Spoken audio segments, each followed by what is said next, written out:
Alright, so in this video I'm going to walk you through the advantages of using a 1031 exchange when you are looking to sell and then acquire your next real estate property. With the 1031 exchange, you're essentially allowed to defer all your tax payments that are required upon the sale of your property, and you're allowed to use all that money to acquire another property or properties, provided you follow all the guidelines that are outlined by the IRS. So if you're watching this on YouTube, this video is part of a larger write-up that I did on adventuresinca.com. So if you're not on our website now, then please go to the description and click the link, and you can learn a lot more about the process of 1031 exchange. All right, so let's walk through this example here, this template is also available for download within the post. So if you're looking to do a 1031 exchange and you want to do a rough back of the envelope analysis, you can use this template and you can alter the assumptions and just have a high level look at what your opportunity is. So please feel free to download and you can plug in your own assumptions. All right, so in this example we have here, the person seeking the 1031 exchange is going to sell this property for $10 million. And the original cost basis that was set at the time of the acquisition was $5 million. And so from the time of the acquisition to the time of the sale, there was $1 million of depreciation. And so now at the time of sale, there's an adjusted cost basis of $4 million. Oop, and I'm just noticing a typo here.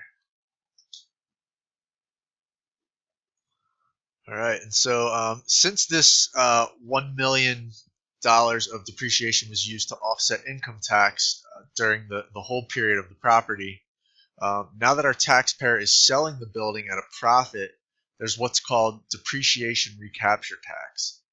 So the depreciation that was taken during the ownership of the building is now being taxed, and so it's taxed at the federal level and it's being taxed at the state level.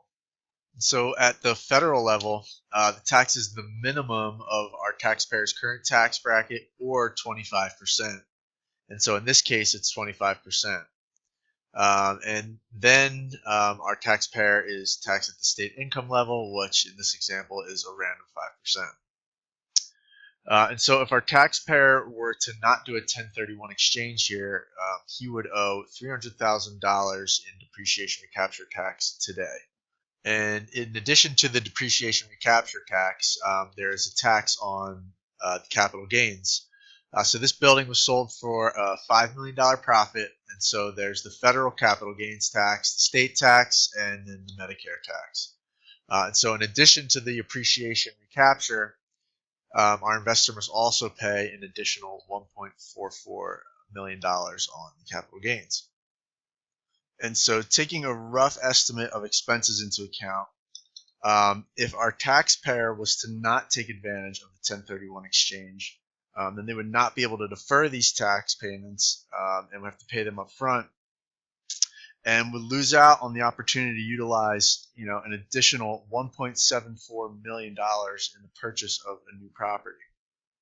And so essentially the way you might want to think about the $1.74 million is that although you will have to pay this deferred tax, down the road, well, actually, if you pass away and still own the property, you won't, and actually neither will the new owner, which is discussed actually in the post and is referred to as a stepped-up basis. But anyway, so essentially the way you can think about this is that this is a $1.74 million interest-free loan, really. So even though you have to pay this in the future, there's no interest on it, and so essentially you're getting this money, interest-free. And so that's just one way to think about this extra cash that's available via the 1031 exchange. And so the final piece to discuss here is how you establish a new cost basis for depreciation purposes once the exchange is complete. And so the new cost basis, if there was no 1031 exchange in this example, is $12 million. And so the first thing we want to do is subtract the sale price from the original property from the original property's adjusted cost basis and then subtract the cost of the exchange.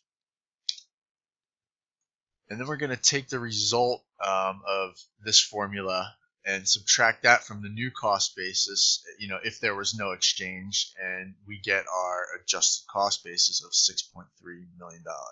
So one final thing that's interesting to note, and it's actually broken out in the bottom here, is that the remaining cost basis from the first property and its corresponding depreciation schedule will transfer and remain intact, and the difference is subject to the new depreciation schedule. And that is pretty much it. So I hope you found some value with this video, and until next time.